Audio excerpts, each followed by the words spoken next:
Welcome back to the Paranormal Girl podcast. I am your host, Kristen.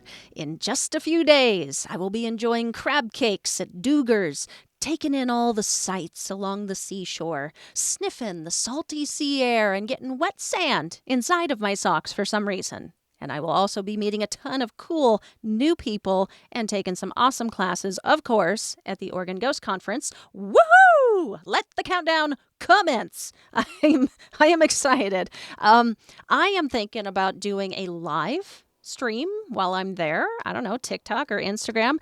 Thinking about it, just, while I'm walking around, talking to the vendors. I think that would be cool and interesting, but I'll keep y'all posted on the socials about that. Today's episode was a fun one.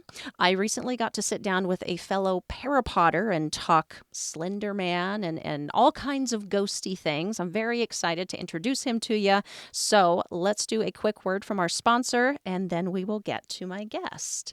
Spring has sprung, and our friends at Manscaped have the best tools for some spring cleaning. They've already helped men everywhere tidy up the nooks and crannies of their body's basement, but this year, Manscaped can help them get the perfect presentation on that beautiful face with the new Beard Hedger Pro Kit. Make sure you look your best this spring by using code PNG and get 20% off and free shipping at manscaped.com. Ladies, let's you and I chat for a second. Let me whisper some sweet Manscaped nothings into your ear holes. There are logistically sound reasons to get a Beard Hedger Pro Kit into your bearded partner's hot little mitts. It's waterproof. Boom. No more nasty shavings, nastying up your side of the counter. You know how those little hairs, they grow legs and just magically find their way over to your side of the counter and get into all your stuff. No more. He can shave in the shower now. Done. 2, I don't know about you, but I have a lot of bathroom supplies. My drawer space is precious, el precioso. You know what I don't want to do is dig through 30 different sized guards when I'm looking for my toner. Okay? Now, you can imagine the sound of all those plastic things clinking together as you're looking for something. Now, imagine the sound of silence, because the Beard Hedger comes with one guard. Uno. I'm getting anxious thinking about the sound right now. See, it will benefit your anxiety levels. And last, as an owner of hair yourself, you understand how damaged and brittle and lackluster it can get if you do not properly clean and care for it. The beard shampoo and conditioner are specifically designed to moisturize and replace natural oils. The beard oil relieves dryness while adding some shine and shimmer to it all. And the beard balm also helps to further moisturize while it shapes, styles, and tames, baby. Okay? So help your partner achieve maximum awesome beard status and get 20% off plus free shipping with code PNG at manscaped.com. That is 20% off and free shipping at manscaped.com when you use code PNG. Focus on the face and use the Beard Hedger Pro Kit for the cleanest look in the game. Now to my guest. Today I am joined by the host of a podcast called The Wall of Unusual, which deep dives paranormal topics and stories while also scratching that true crime itch. His show can be found on Apple and Spotify with additional mini episodes on Swell. If you are into the weird, unusual, and mysterious, you might want to check his show out. Please enjoy my conversation with Chris from The Wall of Unusual. My name is Chris. I'm the host of the Wall of Unusual podcast that cover anything ooky, spooky, strange, and things that cannot be explained. I also cover true crime and mysteries. So that's like my little jam for my podcast. I always have been interested in those things, and I decided to make a podcast about it. And you were hosting a previous podcast as well called The Nightmare Report. What was that one about? Yes, that one was fictional. It's not up anymore, but hopefully one day it'll come back. The Nightmare Report was about a RCMP officer that went to some strange small town in Canada to look for his missing brother, and he ends up getting pulled into like the world of the paranormal, where he ends up like in a town where he realizes historical figures are alive and well and are walking around. The way I wrote the character at the time, when he was very a logical man, he was trying to figure out like, okay, like what's going on here. So he gets pulled into that. It ended. I think it lasted one season, and then I decided to go back to the drawing board because the storyline wasn't too coherent. So I decided, you know what? Let me do a different podcast. I've been wanting to do this for such a long time. Like, if you look at my podcast list, I listen to anything from true crime to paranormal, like I mentioned, and one of my big all-time favorite podcasts is Last Podcast on the Left, and I took a bit of inspiration from them along with Time Suck with Dan Cummins, and I decided, you know what, I'm gonna make a podcast because I have a whole bunch of useless stuff stuck in my head floating around at any one time, and when I get interested in a subject, like if it's true crime, weird, or whatever, I have to research it and I have to see what's going on. So I decided to make a podcast about it. Yeah, this stuff just sucks you right in, doesn't it? Oh yeah. Had you done any other shows before these two, or was this your first kind of foray into podcasting, airing things like this? The Nightmare Report, and this is my very first time actually. Well, this podcast is actually me doing it properly and making sure that I have episodes and the audio sounds good. It was a bit of a struggle, me learning how to actually edit and making the podcast sound good and actually know what I'm talking about instead of just blabbering on and the audience not following. So it's my first step into actually doing things properly and doing it done. My co-host always on me about that. So she's kind of my rock, making sure that I do things properly. Yeah, it's good to have somebody like that on your team. Yeah. From what I have heard, you cover some really interesting, really scary subjects. I was curious what draws you to certain subjects, certain paranormal or mysteries to cover. Well, it's the unknown factor. Like for instance, like the Slenderman stabbing case that happened. I remember when that came out, when the two little girls lured their friend Peyton into the woods and decided to stab her over a fictional character. I was around when that happened. I remember when that story broke, and I remember researching, reading up on it, talking to another friend about it. So when I did that episode, I kind of knew what was going on, and I just had to do a bit more deep dive into why those girls did what they did. And it turned out like one of them had a severe mental illness, and I forgot the illness that she was diagnosed with, but she ended up just luring her friend along with her just to say, listen, like, because the whole scenario was they believed Slenderman was real. They believed that he was a physical being. And she turned around saying, okay, well, if we don't do this, Slenderman's going to kill our family. So it's either her or us kind of mentality. So when I researched that case, that kind of drew me into like how some people think where like certain serial killers think, saying like it's either me or them, or this is completely normal, I'm doing something, like I'm doing the world a favor. Like I forgot the serial killer's name, but he literally just started killing just to save the world from an earthquake, a super earthquake, sorry. So he thought, Whoa. yeah, in his head, I gotta cover him. So in his head, he thought it was normal doing that. So these two girls, unfortunately, one was very sorry, had very a lot of remorse, and the other one was just very like stone cold. Like I've watched the interviews with both of them, and it was kind of interesting seeing the dynamic both of them had. So me doing research and me just trying to figure out why, like obviously for serial killers, we kind of understand why they do what they do, but when it comes to like the paranormal, it's interesting to see, okay, is there life after death? Are ghosts real? And so on. So that's what kind of draws me into it for the paranormal and true crime. So like again with the Slenderman stabbing case, that's a very interesting case, and I decided, you know what, that's going to be my stepping point for my show, and I'm going to go from there. Now, did those girls actually see something? Was it a figment of their imagination? Or, I mean, you know what I mean? Like, did they claim to Yeah. see something? Well, I believe both girls said that when they lured their friend Peyton into the woods to play quote unquote hide and seek, one of them said, oh, we heard a branch snapping. I looked over and I saw Slenderman poking his head out from a tree. So maybe I think they actually physically maybe saw him, and they actually thought, okay, like if we kill him, he's going to take us away to become his proxies, and we're going to live with him. And I think both of them, like you said, physically saw him, and they thought he's a real being, he's a real entity, and we have to please him, or else he's going to kill us. So in the interviews, they did say that we saw him, he was physical. I don't know if they talked to him at all, but it was more of like he was keeping his distance kind of thing, just keeping an eye on us so we can carry out our duty kind of deal. After covering that case and looking into it as deeply as you did, what are your thoughts on that, on Slenderman as an entity? Do you think there is something there?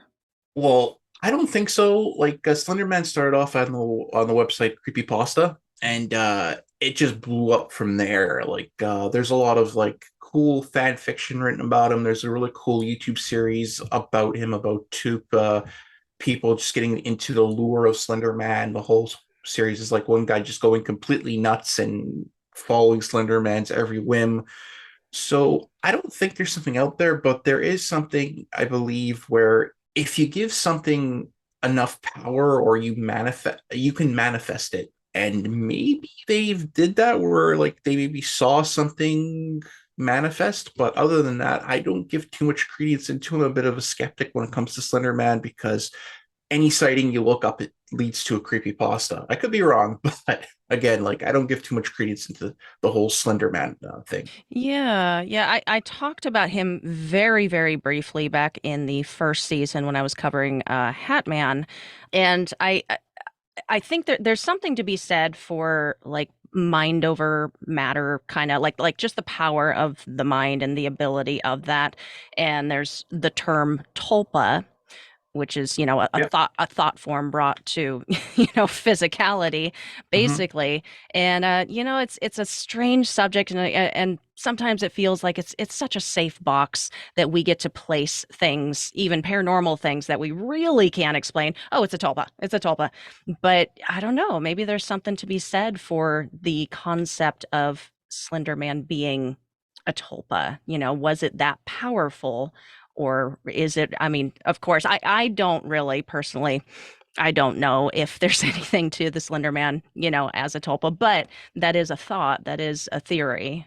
Yeah, it's actually a really interesting one. Like I've looked into a bit of like what tulpas are and whatnot, and maybe the girls did make Slender Man into their version of a tulpa, where he manifested. Like I believe both girls had altars to him in their rooms at some point.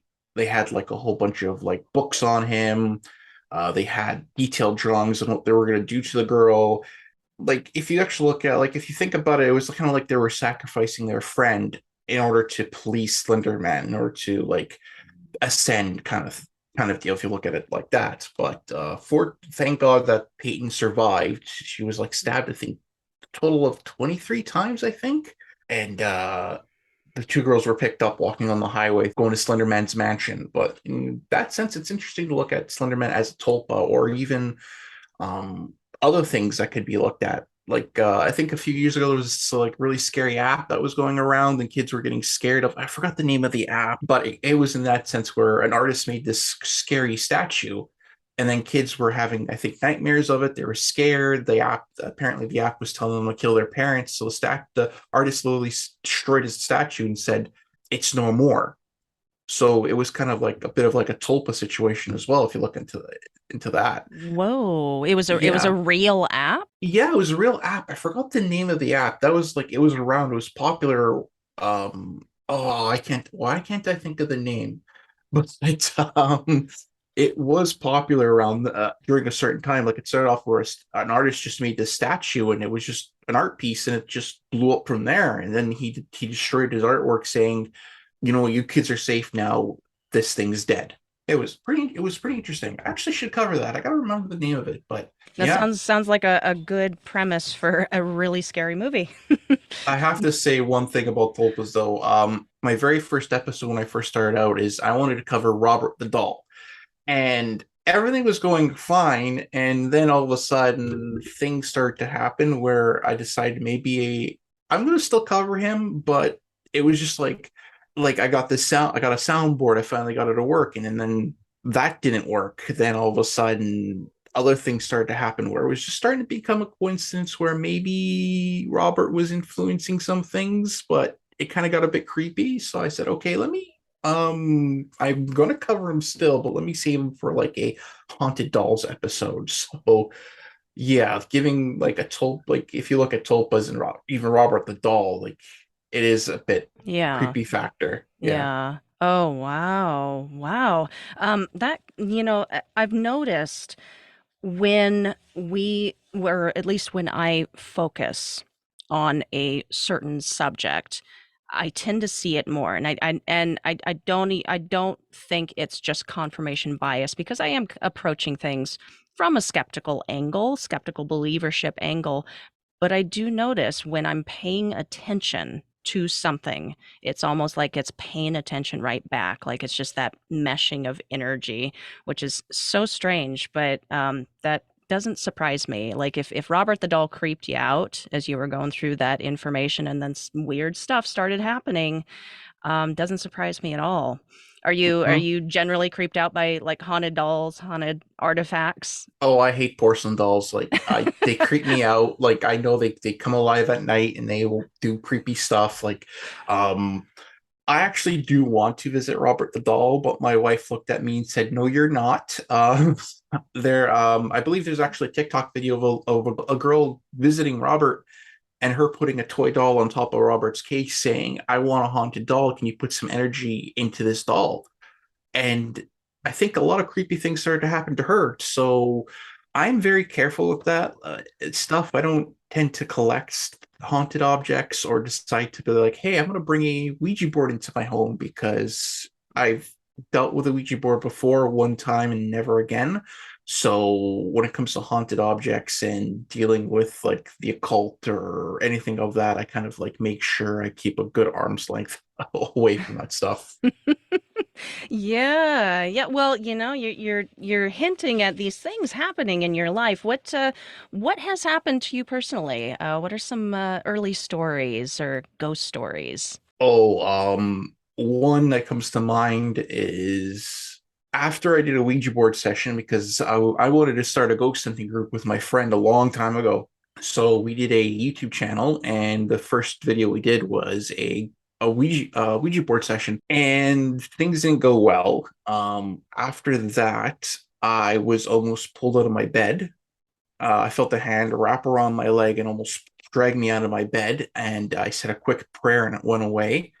My buddy ended up that night smudging me. He smudged the board, and he actually ended up smudging his whole entire house because like an alarm went off for no reason. He said he saw someone walking his property, and at the time he lived in rural Ontario, and his closest neighbor was like some old guy, but his neighbor didn't have any idea that we were doing that night. So he said he saw someone walk around. So he went outside to see what was going on. He said someone like literally rushed him and he came inside freaking out. I actually still have the video somewhere. It looks like a found footage movie. Um, so that kind of creeped me out to the point where I said, never again, I'm not going to touch a Ouija board ever again. I've had literally me sleeping and a hand literally brushed across my face gently and I woke up panicking. And I also at one point had my grandfather passed away a long time ago and he visited me. It was kind of a funny story. I actually told this story on another podcast. Me and my wife were getting married and also buying a house at the same time. So the place we're now, we were in a bit of a bidding war, and that night I was just asleep, and I heard my grandfather's voice, like how we're talking now, saying, "Hey, congratulations on your house." And I'm like, "Oh, but I miss you. Like everything okay?" He's like, "Yeah, yeah, everything's okay." He asked about my grandmother, asked about my mom, his other son, asked if everybody was okay. Then all of a sudden he just disappeared. So the next day, my wife called me and she's like, "Hey, got some news about the house." I'm like, "Oh, what is it?" She's like, "Congratulations, we're now broke. We're the proud owners of a condo." And I'm like, "Okay." Like I told her the story, and to this day, I think he visited me just to say, "Hey, like everything's gonna be okay." Like I was going through some things at the time, but everything's gonna be okay, and you are going to get this house, and you're gonna be fine. So Oh, that's like, wow. That is an Yeah, incredible story. So did you just hear him or did you see something as well? I heard him. Like it was just like me and you talking right now. I heard him. Hmm. Um, I think when he passed away, my grandmother said she did see his shadow in the old house they were at, but I've never actually physically saw him. Um, it's funny. I actually had this conversation with my wife a long time ago because recently, her grandmother ended up passing away, and I said, "Well, if I die, would you want me to visit you?" She's like, "No, no. If you're around and whatnot, yes." But she explained it like her grandmother's favorite dessert was it's like a Portuguese sweet rice. So that was her grandmother's favorite. So she's like, if someone comes to the door with that, like randomly, I know she's watching over me, or if I think about her randomly, she's with me, right? But I don't want anybody moving any objects or poking me on the shoulder. You just see right? So, um, but I didn't physically see my grandfather, but he was there Mm. saying, "Hey, everything will be okay." Man, it would be nice to have that kind of confirmation though. I know some people they're just fine with their faith. They're like, "Nope, I know you're there. I know you're good, you're on the other side, whatever." But I sure would love to see, some lost loved ones of my own, just get that confirmation and just see their face one more time or hear their voice one more time. That would be awesome. Yeah, that it would be nice to be like, "Hey, I'm around," Yeah. or like actually Harold Houdini, one of the best magicians of all time, he told his wife the anniversary of my death, which is Halloween, try to contact me because he was a huge skeptic. He didn't believe in spiritualism at the time. He like hated mediums. So every year his wife performed a seance to try to get in contact with him. And every year nothing happened, but it is reported that his ghost is around former properties that he owned and so on. So maybe there might be some more to it and something maybe is out there. Well, I sure hope so. Well, uh, you also talked, with your deep dives on your show, you also talked about a subject that I'm rather interested in, kind of an adjacent subject to something that I covered before. You went into Amityville Horror. Oh, yes. Tell me what you know about it. Hey guys, this is Todd, Sean, and Nate, and we are from the Middle Aged and Creeped Out podcast. We drop full episodes every Wednesday night or Thursday morning, and our Middle Aged mini episodes drop on Saturday afternoons at 3 o'clock. And if you enjoy discussions about the paranormal, weird, unexplained, and just plain creepy, then check out our show. You can find us however you listen to your favorite podcasts.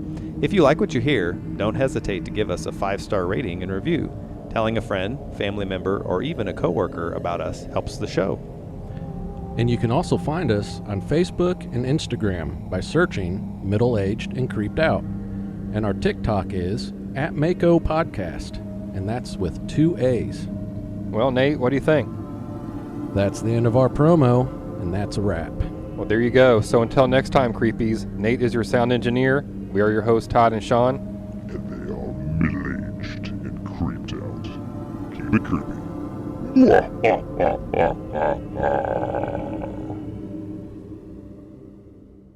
The Amityville horror case is kind of an interesting one because like it started off as a murder with Robert Butch DeFeo, literally. No, was it DeFeo? Yeah, it was DeFeo, killing his whole entire family. And then all of a sudden another family moved in, was the Lutzes, and they said they experienced all these weird and creepy things in the house to the point where they had a moment where they just still they don't talk about it to this day, where they just packed up and left the house and never to return. So I decided to cover that because I'm a bit of a skeptic when it comes to that case. Again, I don't want to call them outright liars or anything like that because again, I wasn't there, and my co-host thinks that the house is haunted. Like she made it very clear that like a murder happened, so it's haunted. And yes, maybe there are some remnants of it, like maybe of that murder that happened that night. But like the whole, oh, we saw, was it flies coming out and so on. I'm a bit of a skeptic when it comes to that. Anything that has to do with Ed and Lorraine Warren, I'm a bit of a skeptic. I'll be releasing an episode on the new, that not newish Netflix documentary called 28 Days Haunted, where it covers a theory, and I go over what I think of that. But the Amityville Horror is an interesting case. It is interesting from a true crime standpoint on what happened, then all of a sudden going into morphing into the paranormal. I believe the person that owns the house said that nothing has happened at all to them when they live there. But nonetheless, it is an interesting case to look at. And I decided to cover it and do a bit of a deep dive and share my own thoughts on it. Again, I'm skeptical about it. I'm skeptical about that case in general. Anything Ed and Lorraine Warren, I'm a bit of a skeptic. But maybe stuff has happened where the owners decide, you know what, we're living here, we're gonna deal with it and just move on with our lives. So nonetheless, it is an interesting case. It certainly is, definitely from a true crime standpoint. Definitely for the paranormal, folkloric aspect to it. But I think I'm with you there. I'm a bit more skeptical on that case as far as it being a paranormal thing, as far as it being demonically possessed. You would think if there is that intense evil kind of presence at a location, that there would have been some previous history with things of a similar nature, and like you said, post history of things of a similar nature, and nobody really said anything like that as far as I know.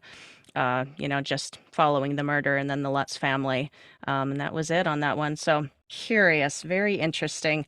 All right, so I've been looking forward to this. So you also said, before we recorded, that you had an interest in UFOs, that you could talk about UFOs.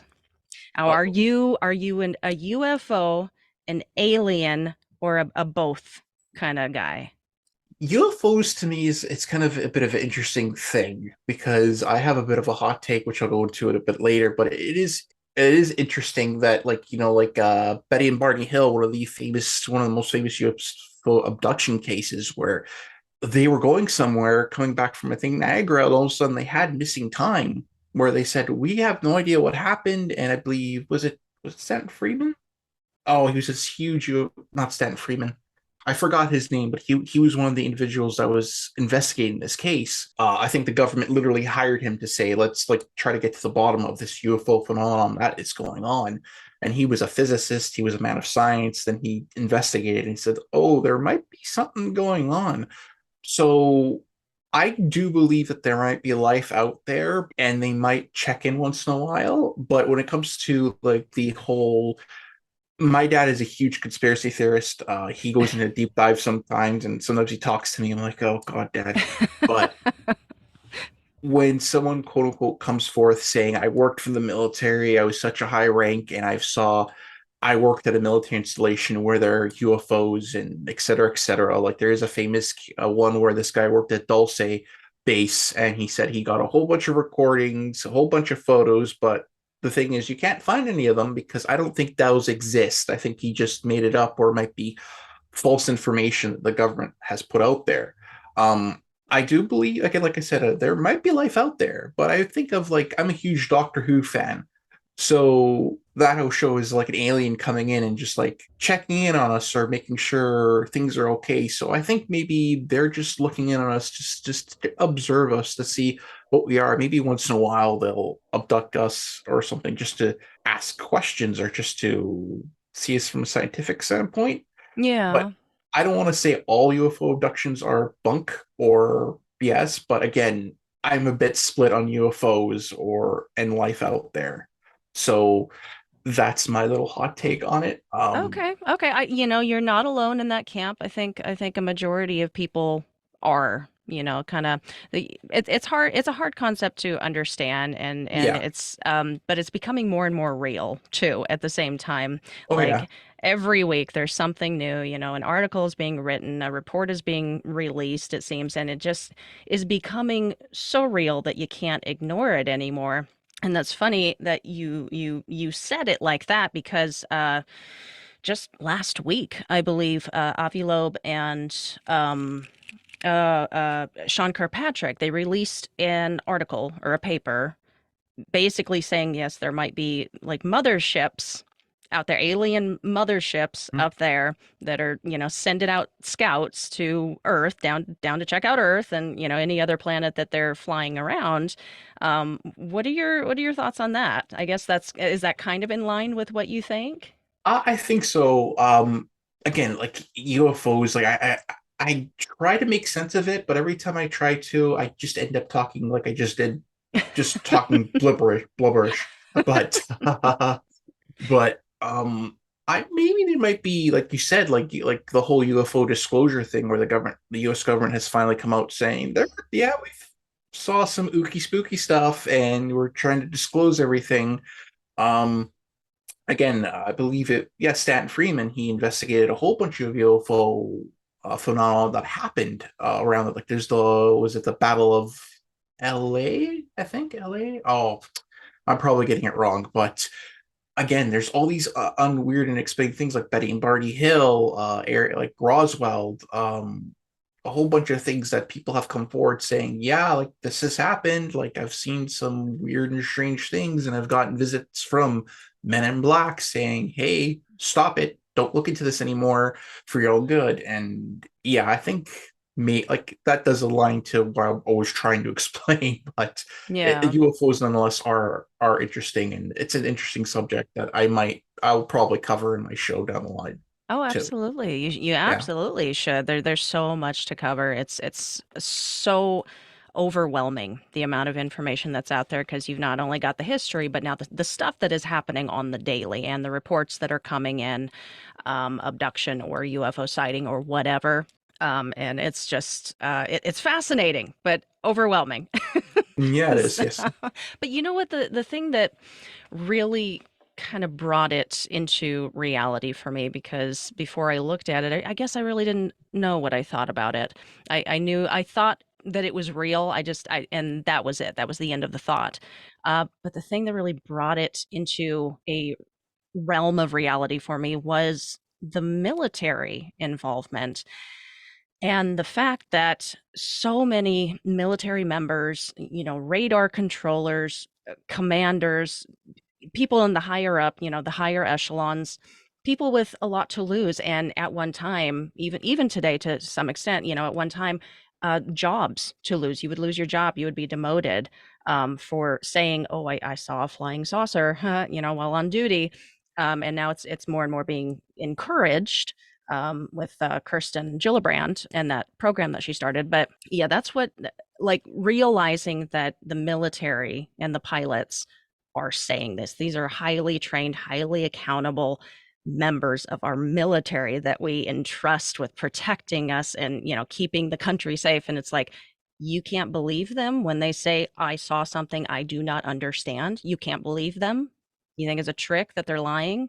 Like that. Like there are some like again like pilots have seen UFOs. Like they go. I think like they reported it. They've said, hey, like I was on a flight mission. All of a sudden, a bright light came out of nowhere, and we can't explain it. Like I believe it was a Canadian member of Parliament stood up and said that we have to disclose UFOs, et cetera, et cetera.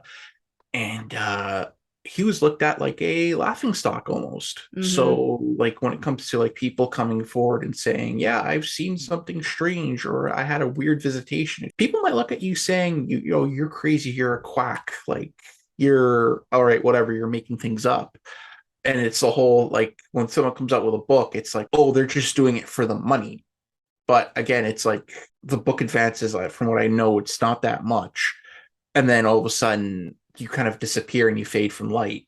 So there's something to be said about individuals that are like high up in the military, then all of a sudden they get demoted for whatever reason because they came forward saying, yeah, like I witnessed something strange or whatever. Now they're encouraging it, saying, yeah, if you see something strange, we want to disclose it and to the public and go from there. So yeah, it's something to be said when you look into that thing and look into all that stuff. Yeah, yeah, it sure is. Well, keep me posted when you do cover that because I would Oh, love will your do. your take on it. Well, this has been absolutely wonderful, and I really appreciate you joining me today. We are at the point where I will ask you some final questions, and then we'll close it out with your final thoughts. So, All right. if you're ready, Okay. Question number 1 that I've got for you. What is the story or paranormal concept, personal or that you have heard, that sends chills up your spine, that keeps you awake at night? Oh, when people have seen like a ghost or whatever interacted with it, that scares the shit out of me. I recently heard the story where it was like a security guard, like he was on duty walking around, and this old lady's like, "Hey, can you help me?" And he's like, "Oh, sure, we need to go." And just I was having a conversation, and his colleague radioed him saying, "Who are you talking to?" And he's like, "Oh, there's an old lady in front of me." And he's like, "I'm looking at the camera, there's no one there." And the guy said, "Nope," and he hit the elevator button and ran out. That stuff kind of scares me. Or when people like have an experience with like an eerie, not like Men in Black, but anything of the sort where they lived in a haunted house, or if they've seen something or something along those lines, that gives me tingles, and it does scare the shit out of me. Like my buddy, one of my best friends, he's a very logical person. He's a bit of a skeptic, but he told a ghost story where he says to this day, I have no idea if this lady was real. I don't know if she was a ghost, but it just scared the shit out of me to this day. And it was kind of like a creepy story he told. So that stuff, it scares me, that stuff. Okay, so Yeah. ghost stories and haunted houses. You go classic. I like Yeah. it. Yeah. Yes, I do. Okay. Okay. All right. Question number 2. And this is kind of in line with a theory that is in constant works of mine. I'm working on it, and it might touch upon a little bit what we talked about with tulpas. But do you think paranormal experiences and encounters that people are having are subjective or objective? Are we just bystanders innocently seeing something that is in itself separate, or are we more involved than we think? Are we manifesting? Well, like in certain places, like there are like there's a stone king theory where there's you see remnants of the past happening, where the whole theory is like it gets recorded onto stone, then people go into a home and they see like a murder being reenacted, or they have an experience, like I said, with a haunted object or something like that, where they have no idea of the history of the object, no idea of the history of the home. Maybe they're told, like the Lutzes, they were told, "Hey, a murder happened here." Like, you know what, cool, whatever, we got the house for cheap, we're gonna still move in. I do believe that if you give something power, it does have the more effect on you. Like if you give a dark entity more power, it will ruin your life. So sometimes I believe, yes, sometimes you can cause certain paranormal events if you believe in them. Others have lived in a haunted house and just say, yeah, we live here. Maybe we hear a knock or two, but we deal with it. And life goes on. Um, to me, where it becomes more, where we have to be more careful is, for instance, the whole 28 Days Haunted. To me, a lot of the stuff they've seen in go through that dock can maybe be explained, or maybe it was their minds playing tricks on them. And that's the part in the paranormal where you have to be careful and draw the fine line between what's real and what are you just imagining. So again, like I'm a bit of a skeptic. When it comes to the paranormal, like I say, okay, like what could explain this? So like you said, sometimes maybe we might cause it, we might manifest something to the point where we might see a haunting or see a ghost in a place that we know is haunted. Because, or some people want to see a ghost so badly and want to have that paranormal experience, like a host of last podcast, he wants to see a UFO and ghost so badly, but he's never seen it. And the other host is like, you just want it too badly. That's where they're not showing up. So I do believe, yes, it could be objective and subjective when it comes to that, the Okay. Okay. paranormal. Yes. Okay. All right. So a little mix of both. Yeah. I understand. Okay. All right. And final question for you today. With all of your research and time spent studying, after all this time, has it made you more or less skeptical? I think a healthy bit of skepticism is always good. Like when I was a kid, it was just like, yeah, it's a ghost. And if I heard a knock, oh my God, it's a ghost. But it's like, okay, like I'll tell a quick story that I've had. I did a ghost walk here at a place called Black Creek Pioneer Village, where it's pretty much like you go there and you can see what life was like back in the day. Like they have reenactors walk around. A lot of schools go there, but at night, around Halloween, you can do a ghost walk. A lot of properties on that a lot of homes on that property, sorry, are haunted. So we were in the chaplain's home, and the guide was telling a story and how he was a bit of a mean man. She was in the middle of saying that he was doing a sermon and a parishioner fell asleep. So he grabbed the Bible and smacked him across the face and said, "If you are not going to hear the word of God, you are going to feel it." And I just so happened to look off to the left of me, and I saw a silhouette of a man in a hat just peeking in. And I was with a group, and right away I didn't say anything. I said, "Okay, what the fuck did I just see?" Excuse my language, but I took because they give you flashlights, so I really went into, okay, did I see something? Let me try to debunk it, and nothing was there. Nothing could have caused that silhouette. So I didn't say anything to my friends that I was with, and I kind of kept it to myself until my birthday that passed recently, and I said, "Yeah, I saw something." I even told my wife, and she's like, "You a-hole, like, why didn't you say anything?" I'm like, "I didn't know what I saw." Well, so again, like, it's that stuff that's kind of like, yeah, it's kind of like, okay, what the, like, again, what the heck did I just see there, right? Mm-hmm. So Mm-hmm. it's always Yeah. that, yeah. When it Okay. comes to being a skeptic, it's like, it's good to, it kind of, in a way, kind of protects you, kind of thing, where it's like, if you're in a haunted location that's like extremely haunted and there's a dark entity there, if you have a bit of skepticism, it could protect you. It could not that thing influence you and like not be like Zach Bagans, who's my all-time favorite ghost hunter. um, like the whole like him flipping out and getting possessed every 5 episodes or so.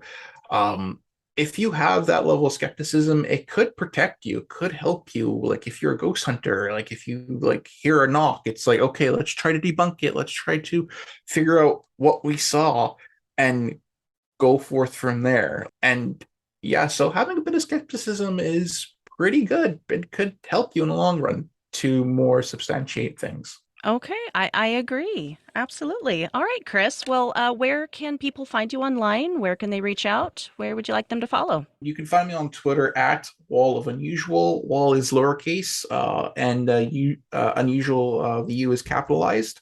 I'm on Twitter, and Instagram is the underscore wall underscore of underscore unusual, all lowercase. You can find me on there. And yeah, those are my two main sources that I'm on. I also have a Swell. I have a few episodes on Swell as well. Well, that rhymed. They're just 5 minute bursts of certain things. Like I've talked about Ted Bundy, I've talked about Harold Houdini, I've covered the Slenderman stabbing case. And yeah, so you can find me on there too. And Swell's kind of neat because you can actually leave voice messages and I can actually see them. So I've gotten some pretty cool responses from that community too. Also, my podcast is available on Apple and Spotify, I believe Google, and a whole bunch of other podcast platforms. Okay, okay. Sounds Yep. like all the big ones. You can find the Wall of Unusual, all the big podcast platforms, and Swell. I'm gonna have to check that out. Is there an easy access link to that, or just Uh, pull up the Swell app? yeah, if you just pull up the Swell app, you can just type in my name, Okay. and it should pop up. And yeah, again, they're just like little. I'll have to update it. 5 minute intervals, like it's an actual app. You just record from the app, and you go from there. So that's where I actually started the show. That I branched off into actual longer episodes of the podcast. Okay, very good. And to close out the episode, would you like to leave us with a final thought? Uh, yeah. Again, like I said, skepticism is always good and always be curious, always be wanting to absorb information, always want to learn. Like at one point, I wanted to become a police officer where I was, and I was told by a prof that you're always learning on the job, you're always learning new things. So I've kept that with me, where I do want to learn new things. I do want to learn no matter how crazy the conspiracy theory is. I do want to learn about it. Again, I don't believe it, but I want about it to see like why this person believes in it. Why do they think like there's a civilization of mole people living underneath the earth or a hollow earth, et cetera, et cetera. So it's always good to learn. It's always good to have that uh, sense of wonder and whimsy sometimes. So it's always good to have that and carry that with you. Wonderful, wonderful advice, wonderful final thought. Thank you so much. Chris, host of The Wall of Unusual, thank you for joining me. And thanks for having me. I had an awesome time. Thank you guys for tuning in, and thanks to Chris for coming on the show. I am always excited to speak with my para-peers. Find and connect with my guest on Twitter and Instagram, and listen out for his many episodes on the Swell app. H.H. Holmes, Satanic Panic, Billy Myers. He covers some pretty interesting stuff over there, so check him out. And if you are digging this Paranorm Girl shizzle, check the show out on all of the socials at Paranorm Girl Pod. I am everywhere, all at once. I see all. I know what you did last summer. It's weird, I know. Find and follow my friends. And, of course, rate, review, and subscribe, and share the love. I really appreciate it. Final thing for today. I have some really cool guests lined up for April and May, so coming up here pretty quick. If you would have told me 2 years ago, at the start of all of this, that I would get to sit down with the people who come on this show, I just wouldn't have believed you. And yet, here we are. I'm just beyond amazed and always grateful for people's time and the knowledge that they are willing to share with me and with us. Just forever grateful. I might be feeling a little extra smushy and nostalgic, I'm realizing, because I have a birthday coming up next week, and it's a big number. I'm not gonna lie, it's a big number. But it's a good time to reflect and to show your appreciation. So that's what I'm doing. I just wanted to say that and put it out there in the universe. But that is going to be a wrap for today's episode. I will see you guys soon. Until next time, stay safe, keep the nightlight on, and sleep with one eye open.